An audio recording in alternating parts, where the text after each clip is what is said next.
You have seen some great comedies from the 90's, like Happy Gilmore, Wayne's World, and Naked Gun, but none of those quite match the craziness of Beverly Hills Ninja. That is mainly because of Chris Farley, a man that died way too early. But it reminds me a lot of Will Ferrell. It's not necessarily the lines or jokes he delivers that are the most funny. It is the physical side of the humor that he really nails down easily.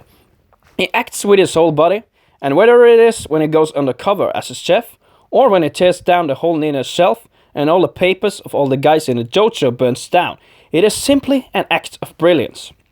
Just because of this pure piece of fantastic acting, I would almost give it an 8 out of 10 alone.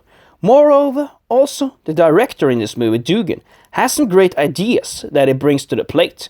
I mean, a palm tree that both Chris Rock and Chris Farley launches onto. That is some really creative piece of brilliance by a man that also gave us the classic comedy Grown Ups. Also, the support of that particular man, Chris Rock, really works in this movie. Although he has a little bit too little screen time, he really elevates the comedy element in the movie. One of his key moments in the movie is when he meets Farley and sees him fooling around with his sword and says, "Wow, so you are all ninja and shit." That is actually some of the most funny moments in the movie.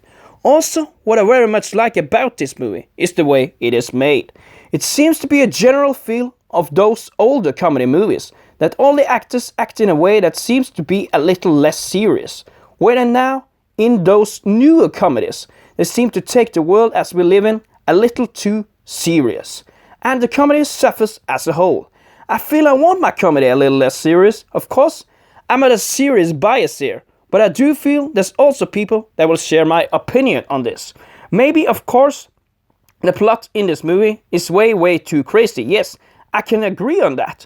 But the idea to make a movie like this is extremely creative and one-of-a-kind comedy. So absolutely, it is Chris Farley that drives this, but it is a classic comedy that really should be cherished more. I do get why Adam Sandler says that Chris Farley was the funniest man he has ever met. Because this movie is one moment that he really shines in.